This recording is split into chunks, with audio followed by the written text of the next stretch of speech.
Before the world knew my name, there was a man who gave up everything so I could dream.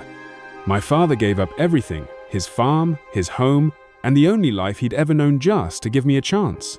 But was his sacrifice enough?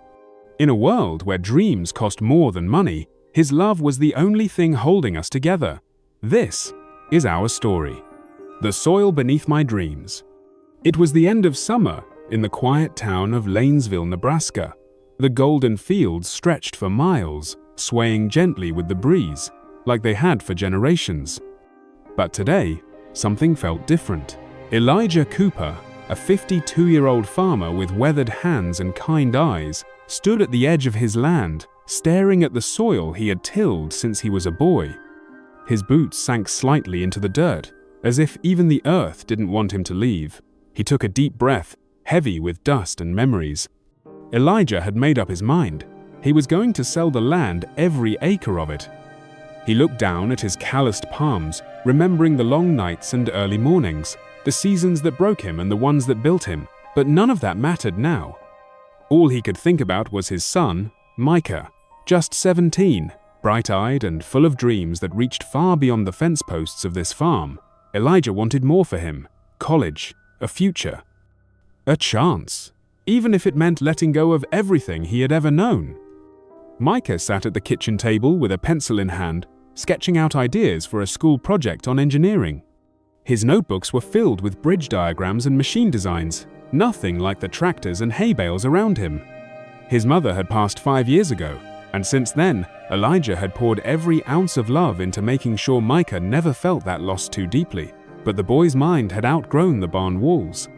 He talked of going to New York, maybe even MIT, places Elijah could barely pronounce, let alone imagine affording. When Elijah entered the room, he watched his son for a moment, pride and fear wrestling in his chest. Micah looked up. "Dad, I've been thinking, there's this scholarship, but it's not enough for everything." Elijah smiled gently and placed a hand on his shoulder.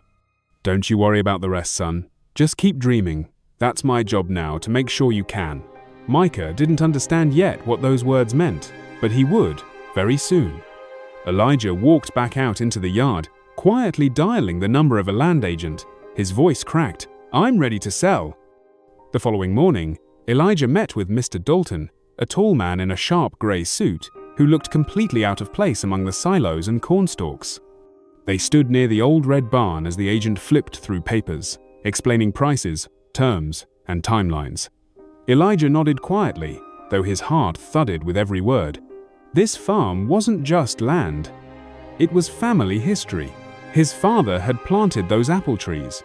His grandfather had built the fence with his bare hands. And now he was signing it all away. Back in the house, Micah still had no idea what was happening. Elijah didn't want to tell him not yet. Not until it was done. Not until there was no turning back.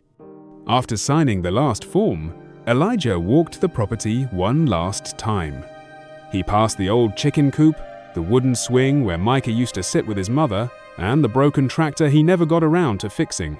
Every step hurt, every memory pulled at him. But he kept walking, whispering under his breath, "This is for Micah. This is for his tomorrow." That weekend, Elijah sold the cows to a neighbor. Micah watched from the porch, confused.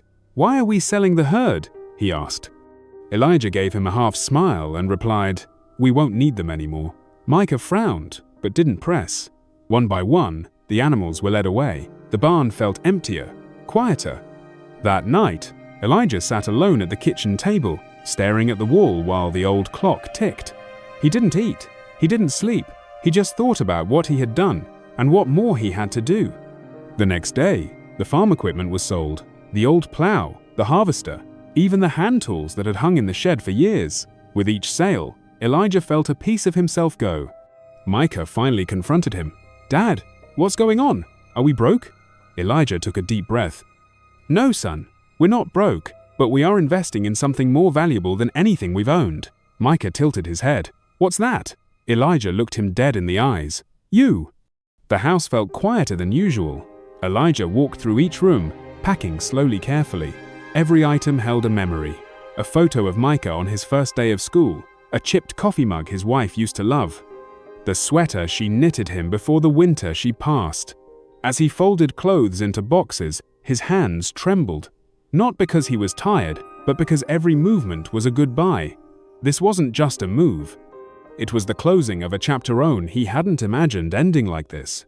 Micah sat on the edge of his bed, holding a box labeled Micah's school stuff. He was still trying to make sense of everything. "Are we really leaving the farm?" he asked. Elijah paused at the doorway, looked at his son, and nodded. "It's time. We've got bigger places to be." Micah looked down. "But this is all I've ever known." Elijah walked in, placed a gentle hand on his son's back, and said, "And I want you to know more than this. So much more." On a cloudy Wednesday morning, Elijah and Micah stood at the edge of their land, watching as the new owner drove up in a silver pickup truck. The man waved. Elijah waved back, but it felt like waving to a stranger at his own funeral. He handed over the keys with a tight jaw and watery eyes. "Take care of her," he said, nodding toward the barn and house. The man nodded back. "She's in good hands." But Elijah wasn't sure anyone would love that land the way he had. They loaded their final box into a borrowed van. As they pulled out of the driveway, Elijah didn't look back. He couldn't. Micah, on the other hand, stared out the window as the only home he had ever known grew smaller and smaller in the distance. "Where are we going now?" he asked. Elijah gave a small, tired smile. "To chase your future, son, 1 mile at a time." The town of Millbrook wasn't much just a small college town with 2 stoplights, a diner that served good pancakes, and a community college down the road. It was a far cry from the open fields and rolling tractors of Lanesville. Elijah found a room for rent above the diner. It was small, just 1 bedroom, a bathroom that barely fit them both, and a tiny kitchen with a humming fridge. But it was enough, just enough to get Micah closer to school. Micah sat on the floor that evening, papers spread around him, application forms, scholarship details, and a printout of his acceptance letter to a university upstate. Elijah watched from the table, sipping lukewarm coffee. He saw the way Micah's eyes lit up as he talked about building things, fixing the world, making something new. It reminded him of how his wife used to look when she danced barefoot in their kitchen. That same spark, that same belief that tomorrow could be brighter. Money was tighter than Elijah had expected. After paying the first month's rent and tuition deposit, they had just enough left for groceries and gas. Elijah got a job cleaning at the local hardware store in the mornings and washing dishes at the diner at night. He never complained, not once. Even when his back ached or his hands cracked from scrubbing pans, he kept going, because every dollar he made was a step closer to Micah's dream. Micah noticed the changes, how his father's clothes looked more worn, how he'd fall asleep in the chair before dinner. One night, he tried to give back the tuition money. "Dad, maybe I can defer a year. We save." And then Elijah cut him off with a soft but firm voice. "Micah, I didn't sell our whole life for you to wait. You go, you learn, I'll take care of the rest." Tears welled in Micah's eyes, but he nodded. Deep down, he understood Noah's father wasn't just giving up land, he was giving up comfort, pride, and even health for him. The day had finally come, Micah's first day at university. The air buzzed with excitement as students walked through campus with backpacks, new clothes, and big dreams. Micah felt nervous, but proud. He wasn't just starting college, he was carrying his father's sacrifice on his shoulders. He wore his dad's old watch on his wrist not because it told perfect time, but because it reminded him who got him there. Elijah walked beside him down the sidewalk, glancing at the towering buildings and rows of bike racks. He looked out of place among the young students and fresh-faced parents, but he held his head high. At the dorm room door, Elijah helped carry in the last box. He paused, taking it all in. "You made it," he said, voice low. Micah hugged him tightly.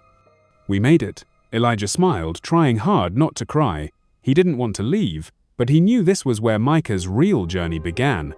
Back in Millbrook, the room above the diner felt colder, emptier. Elijah sat alone at the small table, staring at Micah's empty chair. No noise, no scattered papers, just silence.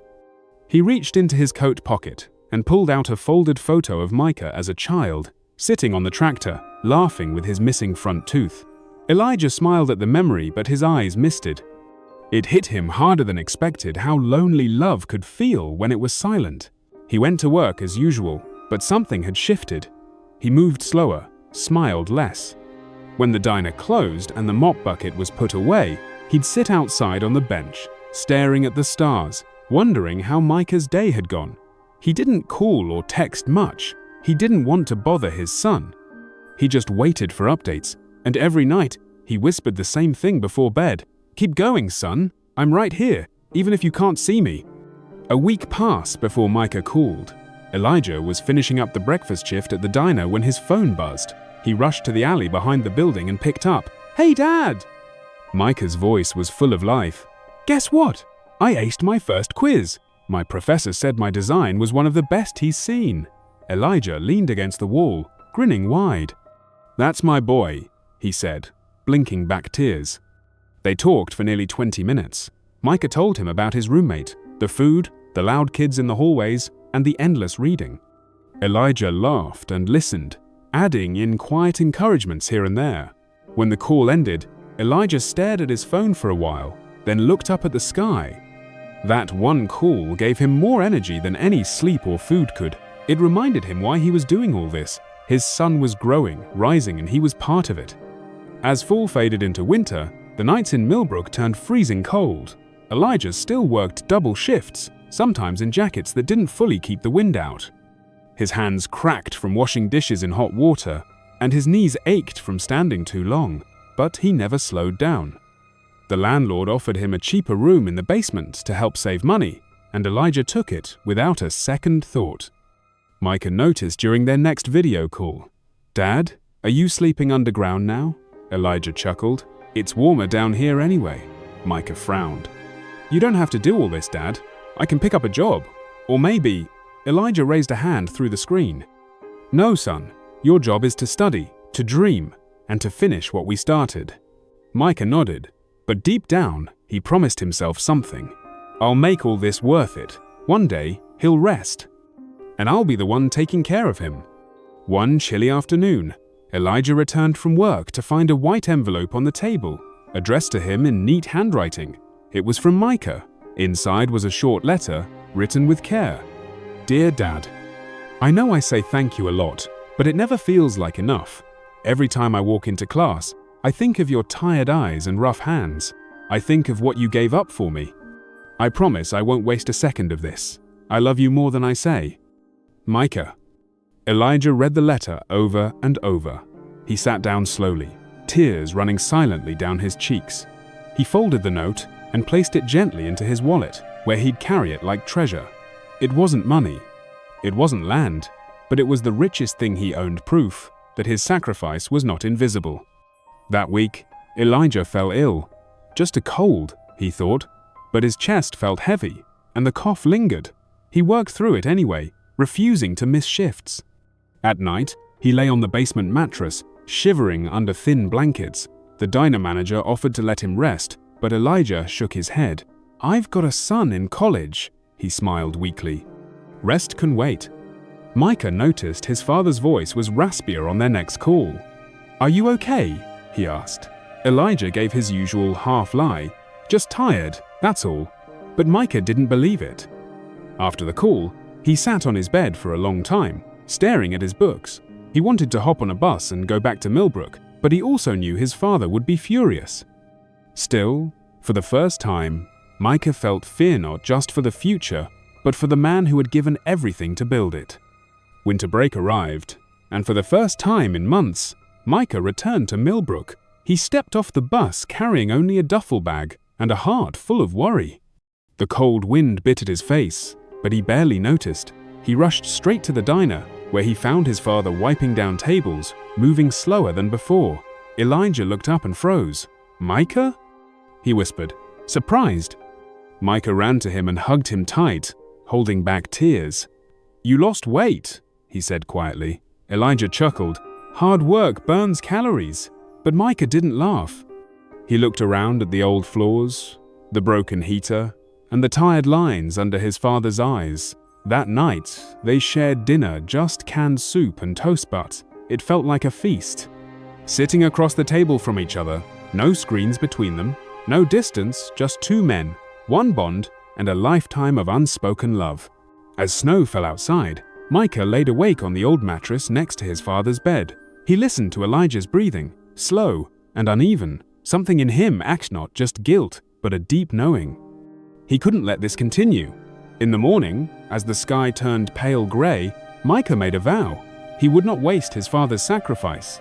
He would finish school, top of his class. And then, he'd come back for his dad not with words, but with a better life. The next day, as Micah packed to return to campus, he stood at the door and turned to Elijah. "I'm going to make you proud, Dad. I swear it." Elijah, bundled up in a too-thin coat, nodded. "You already do." They didn't hug this time. They just looked at each other with tears forming but not falling, because real love didn't always need words or gestures. It just needed time and faith. Back on campus, something in Micah changed. He became more focused than ever before. He spent extra hours in the library, stayed late in the lab, and started helping classmates who were struggling. His professors took notice. One even recommended him for a competitive internship with a local engineering firm. When Micah received the offer, he couldn't wait to call his dad. "Dad, I got it. They said my bridge model was one of the best they've ever seen." Elijah laughed over the phone, joy pouring out of his tired voice. "That's amazing, son. I told you you were built for this." Micah smiled, holding back tears. "I'm gonna start earning soon, Dad. I'll be helping you soon." Elijah went quiet for a second, then replied, "Just keep building your dream, Micah. That's the best help I could ever get." That weekend, Elijah's boots finally gave out. The soles had been taped together for weeks, but now they split completely. He walked home in the snow with cold socks, his feet soaked, but his heart still full. He couldn't afford new ones, yet rent was due, groceries were low. Still, he never asked for help. Never told Micah. The last thing he wanted was for his son to worry. At the diner, Miss Lucy, the owner, noticed the limp in his step. "Elijah, you all right?" she asked. He smiled, like always. "Just tired bones." She didn't push, but when he left that night, she quietly left a pair of old boots outside his door.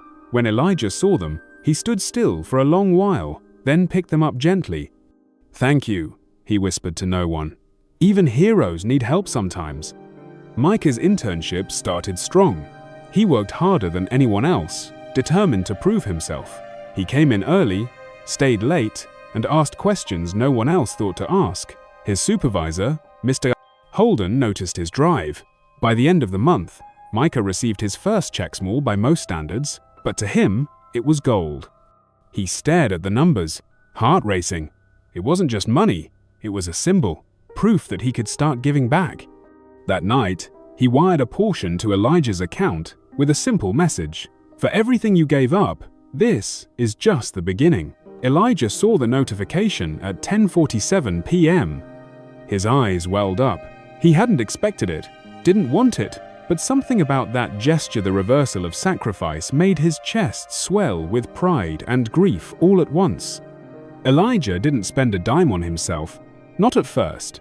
He used Micah's money to buy extra groceries and then slipped the rest into a savings envelope under his mattress. But when the temperature dropped again and he couldn't stop shivering at work, Miss Lucy pulled him aside. "Elijah, don't be proud. Buy a coat." That evening, he stood outside the thrift store for almost 10 minutes before walking in.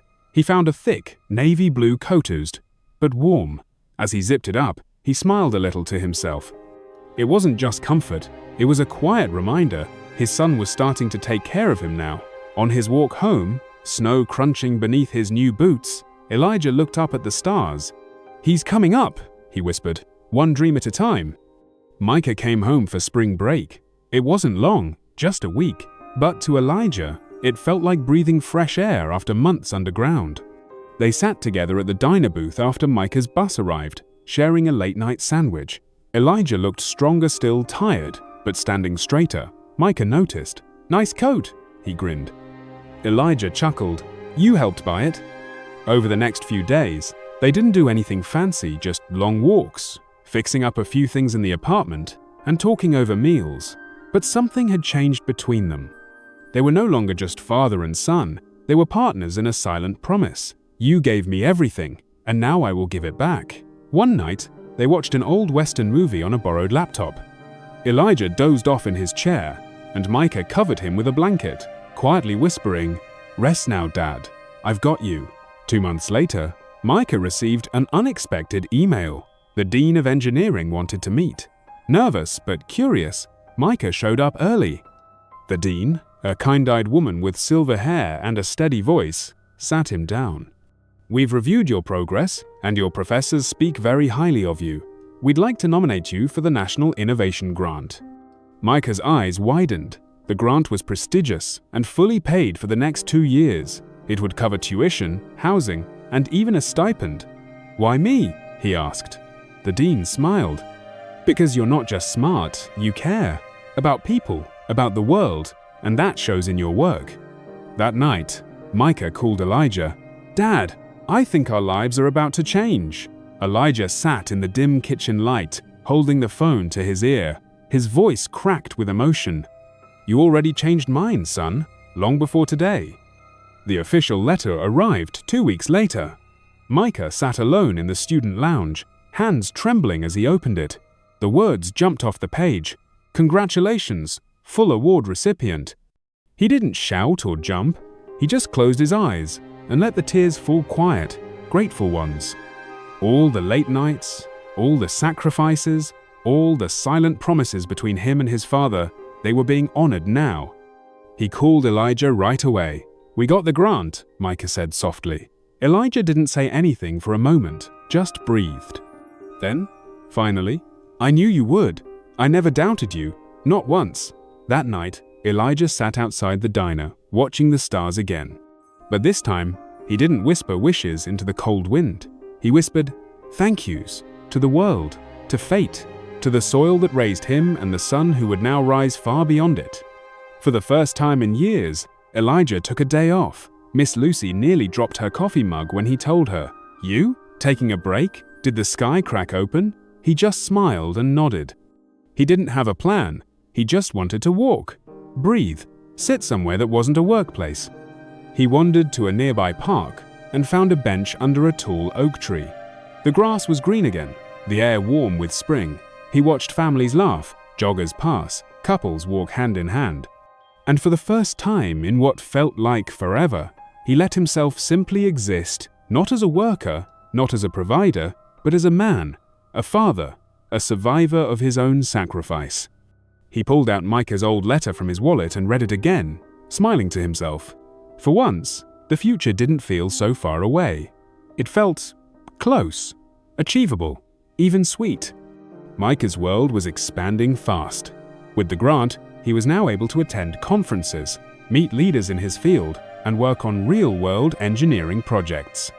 But even as his future opened wider, his thoughts always circled back to one person, his father. One evening, while walking back from a seminar, he paused outside a cafe window. Inside sat a man about his father's age, laughing with 2 young men over coffee and papers. That's when it struck him. Micah didn't just want to build bridges or machines, he wanted to build something for his father. A real place. A life not stitched together by sacrifice and silence. That night, he pulled out a notebook and scribbled down a new dream. Build a home for Dad. Give him land again. Not to work, to live. It was more than a goal. It was a promise-on that came from the same place Elijah's sacrifice had started. Love. 2 months later, Elijah was sweeping up after his shift when Miss Lucy called him to the front. "You got a visitor," she said with a smirk. Elijah turned and froze. There stood Micah, grinning, with a duffel over his shoulder. "Surprise," he said. Elijah dropped the broom and laughed, pulling him into a tight hug. "You didn't tell me you were coming." Micah shrugged. Had to see the legend himself. They spent the weekend together, but this time Micah had an agenda. He brought blueprints, ideas, sketches of a small, modern farmhouse. "I'm not saying tomorrow," he said, "but soon. You'll have a home again, one that doesn't come with a mop bucket or cold basement walls." Elijah stared at the sketches, stunned, silent. Then, quietly, "You're serious?" Micah nodded. "As serious as you were when you gave up everything." Elijah wiped his eyes and looked at his son, his boy, who had become a man. "You always were my harvest," he said softly, "and now I get to rest and watch you grow." Spring turned to summer, and Micah kept working toward the new plan: land, a home, and peace for his father. He'd saved every extra penny from his internship, taken on side projects, and even sold one of his prototypes to a startup for a small but meaningful sum. And finally, one bright morning, he drove Elijah out to the countryside just outside Millbrook. They pulled up to a quiet hill where wildflowers danced in the breeze. "What's this?" Elijah asked, stepping out of the car. Micah handed him a folded deed and pointed to a sign staked in the ground: "Future home of Elijah Cooper." For a moment, Elijah didn't speak. He just looked at the soil clean, untouched, waiting. He crouched down and ran his fingers through the earth like an old habit. "It's good soil," he said quietly, as if greeting an old friend. They started small, just the two of them on weekends, pouring concrete, raising walls, setting windows. Micah called in help from friends at school, and even Miss Lucy brought sandwiches and lemonade. Elijah, despite his tired back and sore knees, insisted on helping. "I want my hands in this," he said. "I want to feel it rise." Each nail was driven with care, each board carried with purpose. The house wasn't big, but it was beautiful clean lines, wide windows, a porch with a swing Micah built himself. Elijah carved a small wooden sign that said, "Cooper's Rest." When they nailed it to the front beam, Elijah ran a hand over it and whispered, "It's not just a house, son, it's healing." And for the first time in a long while, both of them looked at the future not with worry but with wonder. While moving some of Elijah's old things into the new house, Micah found a weathered shoebox tucked at the bottom of a plastic storage bin. "What's this?" he asked. Elijah smiled faintly. "Something I haven't looked at in years." Inside were old photographs, handwritten notes, and yellowed letters. Micah picked one up and read aloud. It was a letter Elijah had written to his wife, the one he never sent after she passed. In it, he talked about Micah, about how hard it was to raise him alone, about how proud he was even when he didn't say it out loud. As Micah read more, he realized something he had never fully understood. His father's love wasn't just in the things he gave up, it was in every quiet decision, every silent prayer, every sleepless night. Elijah sat beside him and put a hand on his shoulder. "I didn't have much to give, but I gave all I had." Micah looked at him through teary eyes. "And now it's my turn." By late summer, the house was finished. Friends from the diner, students from Micah's college, and even neighbors who'd watched the construction come together all came out for the open house. There was laughter, food, music playing softly through an old speaker Elijah had fixed. And in the center of it all stood Elijah clean-shaven, standing tall, greeting every guest with a pride he hadn't shown in years. Micah gave a small toast that evening, standing on the porch beside his father. "This house isn't just made of wood and windows," he said. "It's made of sacrifice, of sweat, and of the kind of love you only see once in a lifetime. My dad gave up his world so I could build mine, and now we share this one together." The crowd clapped, but Elijah only looked at his son, eyes glassy. "You didn't just build me a house, Micah," he said. "You brought me back home." As September settled in, life at Cooper's Rest found a rhythm. Elijah rose early, not to plow or clean, but just to sit on the porch swing with coffee in hand. He watched the sun rise over his new land. No cows, no crops, just peace. And every evening, without fail, Micah turned on the porch light before dark, even when he was away at school. One evening, Elijah asked him about it. "Why do you always flip that light on?" Micah smiled, almost shy. "Because for so many years, you were my light, Dad. Even when I couldn't see you, I knew you were there. Now it's my turn to make sure you're never left in the dark." Elijah didn't say anything, just reached out, pulled his son into a hug, and held him a little longer than usual.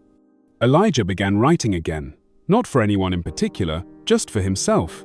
His journal became a place for reflection thoughts about his wife, about raising Micah, about how much pain he'd carried quietly. But one day, he sat down and copied Micah's old letter, the one he'd kept in his wallet onto fresh paper. And then, on the back, he wrote his response. "Dear Micah, you think you owe me for what I gave up, but I would have given it all twice over, just to see the man you've become. You are not my burden, you are my greatest joy. My life didn't shrink when I let go of the land. It grew because you grew. I didn't sacrifice. I invested, and I won." He folded the letter, placed it in an envelope, and left it on Micah's desk. That night, Micah found it. He read it in silence, sitting at the same desk where he'd once drawn his first blueprint. By the time he was done, he was crying deep, chest-shaking sobs, because he understood, now more than ever, his father didn't just carry him through life, he had poured himself into him completely. Back at the university, Micah began his senior design project. But this time, he wasn't just thinking about bridges or machines, was thinking about legacy. He proposed something bold, a small, sustainable housing model built for low-income, aging workers designed not just to shelter, but to honor. His pitch? "My father gave everything to give me a future. I want to design a world where no parent has to give up so much just to see their child thrive." His professors were stunned. One asked, "Is this personal?" Micah replied simply, "It's everything." The project was approved. He got full funding and even attracted the attention of an architecture firm in Chicago. But for Micah, none of that mattered as much as what came next. Called his dad and said, "You're part of this too. You're not just the reason I want your hands in it, your ideas, your name on it." Elijah was silent for a long time before he whispered, "Micah, I never imagined I'd live to see myself in something like that." They called the project Cooper Homeza, a name that sounded like it belonged in catalogs or real estate listings, but to Elijah and Micah, it was something far deeper. It meant belonging. It meant dignity. Micah designed compact, beautiful homes that could be built affordably, but with pride. Elijah, now a part of the advisory team, gave real-life insight into what dignity looked like for men like him, those who had sacrificed, worked with their hands, and often been forgotten in old age. One weekend, Micah brought the first 3D-printed model home. He placed it on the kitchen table, and Elijah turned it over in his hands, stunned. "This is more than I ever dreamed, son." Micah leaned back, arms folded, smiling proudly. "You gave me your dream. I just reshaped it and gave it back." That night, Elijah sat on the porch with the model in his lap, the real house behind him, and a future unfolding before him. The porch light glowed beside him. It wasn't just home anymore. It was a legacy. Word about Cooper Homes began to spread. A local news station reached out for a feature. Micah hesitated. He wasn't one for cameras, but Elijah encouraged him. "Tell them the truth," he said. "Tell them how love built this." On the day of the interview, Micah wore a plain button-up shirt and sat beside his father in front of the half-finished Cooper Homes model. The reporter smiled and asked, "So, what inspired you to start this project?" Micah glanced at Elijah, then looked straight into the camera. "My dad," he said. "He gave up everything, his land, his comfort, his future, so I could build mine. This isn't just about housing. It's about giving back to people like him, who were never seen, never heard, but who made all the difference." Elijah looked down, trying to hide the tears building in his eyes. The reporter smiled gently and said, "Sounds like your greatest investment finally came full circle." Elijah nodded. "And it's paying interest every day." A few weeks later, Micah was scheduled to speak at a university event on innovation and community design. He had prepared slides and talking points, but when he stood on stage and saw the empty seat in the front row where Elijah was supposed to be, his voice caught. After the event, he rushed home to find his father lying on the couch, a blanket draped over him, looking pale and weak. "Just a little dizzy," Elijah said. But Micah could see the truth. The years of sacrifice had worn his father down more than he ever admitted. He sat beside him and held his hand. "You should have told me," Micah whispered. Elijah smiled faintly. "You're busy building the world. I didn't want to slow you down." Micah shook his head.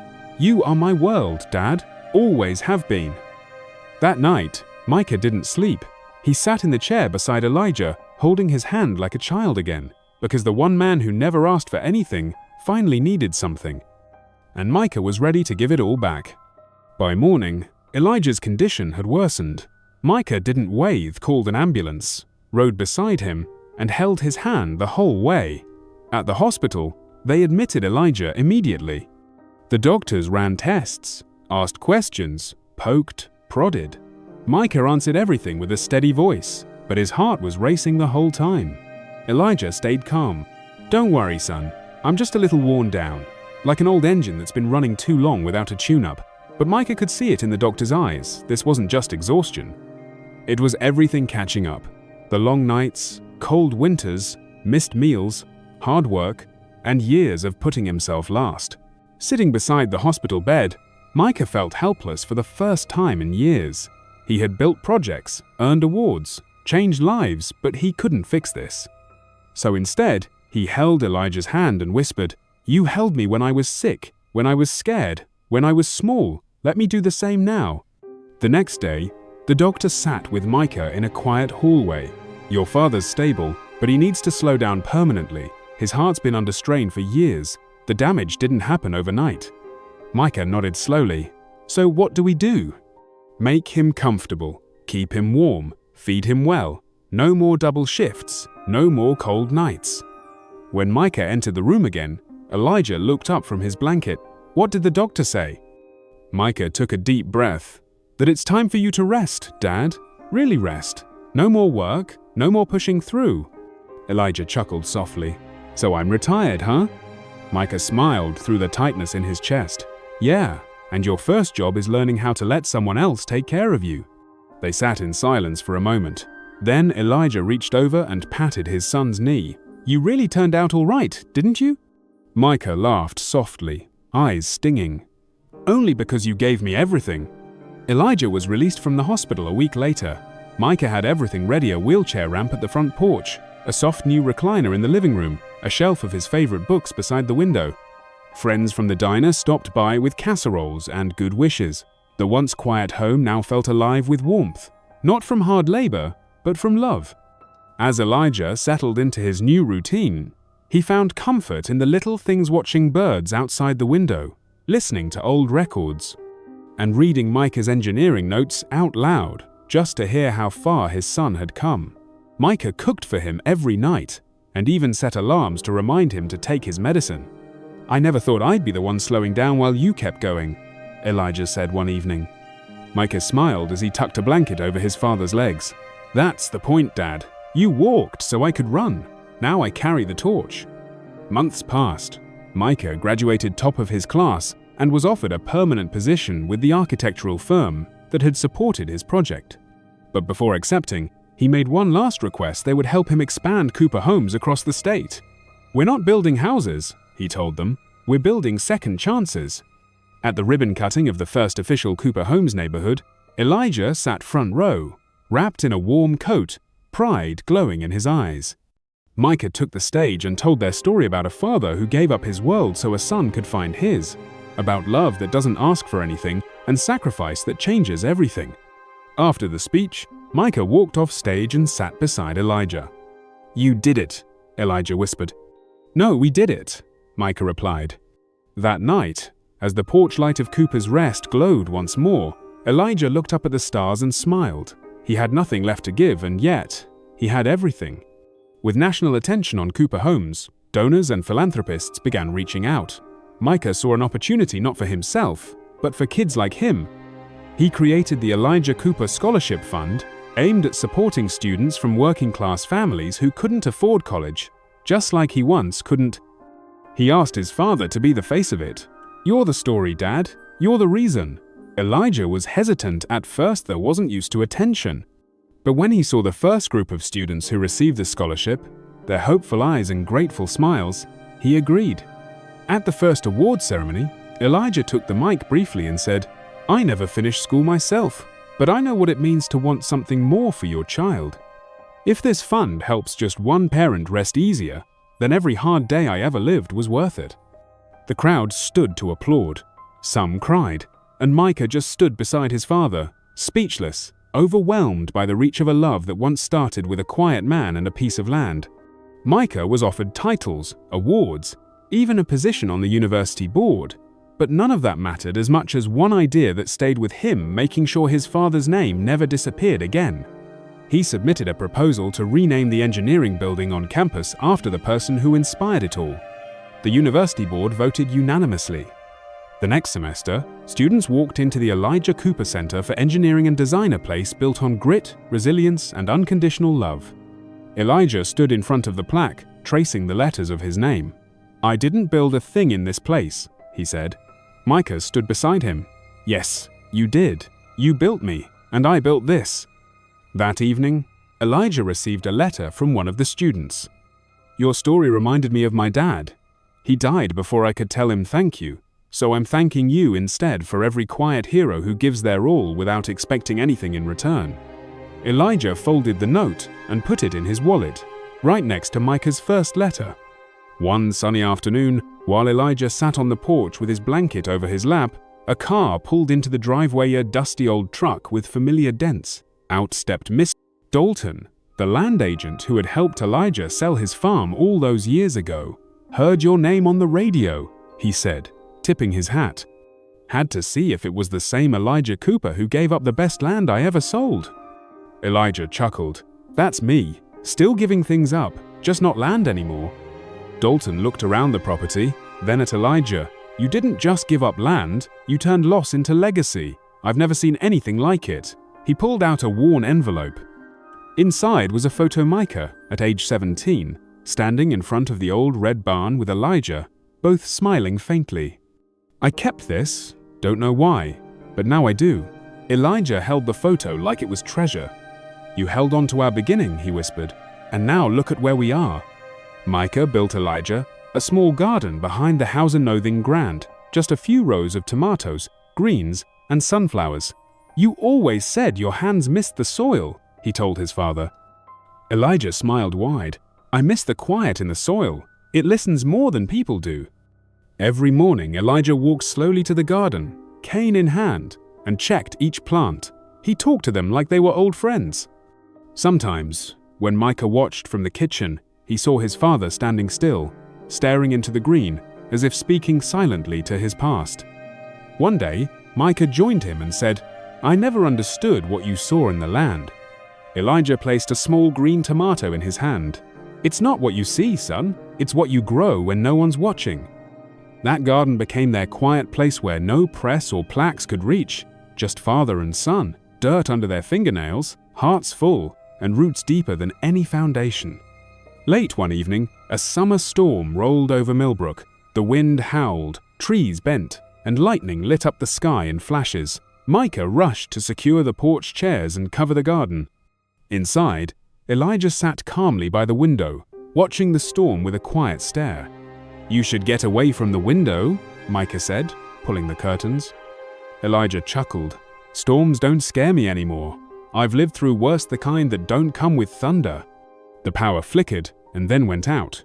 The house fell into darkness, except for the faint orange glow of the porch, light-powered by the backup generator Micah had installed months ago. They sat together in silence, listening to the rain pound the roof. You know, Elijah said after a while, I used to pray storms would pass fast so the crops wouldn't drown. Now, I pray they last long enough to slow me down. Micah leaned back, letting the quiet settle.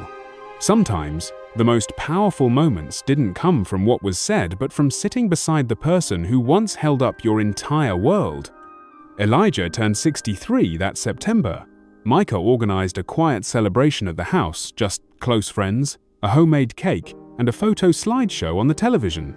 It wasn't flashy, but it was full of love. Elijah sat in his recliner, wrapped in a soft sweater, smiling at pictures of a life lived in sacrifice and simplicity. When the cake came out, Micah handed his father a small wrapped box. Inside was a handmade wooden plaque with carved words, "To the man who gave up everything so I could become everything." Elijah didn't speak right away. He just held the plaque against his chest, closed his eyes, and exhaled. Later that night, after everyone had left, Micah found his father still awake, sitting on the porch under a sky full of stars. "Best birthday I ever had," Elijah whispered. "You deserve the best everything," Micah replied, taking a seat beside him. And for a while, they just sat there, in the quiet night, grateful, full, and no longer waiting for life to begin. It was already here.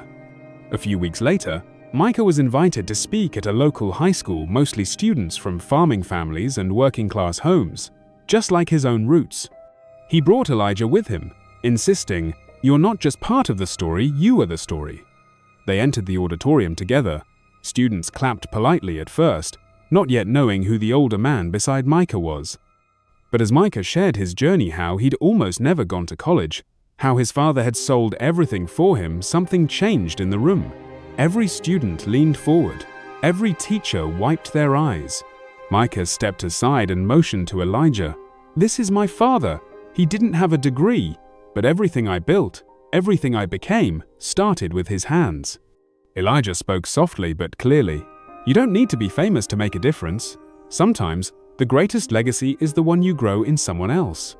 When they walked out, a dozen students stopped Elijah just to shake his hand. Some didn't say a word, just looked at him with eyes full of hope. He smiled at each of them, thinking, maybe my story helps someone stay in the fight a little longer. That fall, something unexpected happened. One of Elijah's old neighbors from Lanesville tracked him down and invited him to a local harvest reunion. "We'd love to see you back, just once," the letter read. Micah offered to drive him, and Elijah agreed with a little hesitation. Returning to the old town was strange. The fields were mostly the same, though some barns had collapsed and others stood freshly painted. But the biggest surprise came when Elijah walked into the community center and saw a framed newspaper article on the wall, "The Farmer Who Gave It All, Elijah Cooper's Legacy." People came up to him, won by our neighbors, old friends, even the man who bought his land. "You were always more than a farmer," one said. "Now the whole country knows." Elijah chuckled. "I was just a dad. That was enough for me." As they drove back that evening, Elijah looked out the window, quiet. Micah asked, "You okay?" Elijah nodded. "Yeah, it's funny. I thought I lost everything when I left this town, but I was just being planted somewhere new." Autumn deepened, and the air turned crisp. Elijah spent more time indoors, his body slower now, more tired than usual. He wasn't in pain, just worn. Worn in the way old trees lean toward the sun and let the wind take its time. Micah noticed. He shortened his work hours, moved important meetings to the house, and sat beside his father more often. One afternoon, while sipping warm tea, Elijah said, "There's one last thing I need to teach you." Micah leaned in. "What's that?" Elijah smiled, eyes soft. "How to let go." Micah's throat tightened. "Don't say that." But Elijah reached for his hand. "Son, I've lived full. I've seen my wildest dream come alive, and that dream was you. Letting go isn't sadness. It's trust. It's knowing I can rest, because you'll keep growing." Micah didn't speak. He just held his father's hand, tighter than ever, knowing deep down this lesson was the one he feared most, but also the one that proved just how deeply they loved. It happened quietly, on a soft November morning. Elijah passed in his sleep, in his favorite chair by the window, wrapped in a blanket, the garden still visible through the glass. There was no struggle, just peace, like the land he once gave up had finally welcomed him home. Micah found him that way still, smiling faintly. He didn't cry right away. He just knelt, laid his forehead on his father's hand, and whispered, "Thank you for everything." The funeral was small but powerful. People came from all over, students, neighbors, engineers, farmers. They shared stories, laughed, cried. And in the final moments, as Elijah was laid to rest under a lone oak tree near the garden, Micah stood and said, "He was never a man of many words, but his life said enough for generations."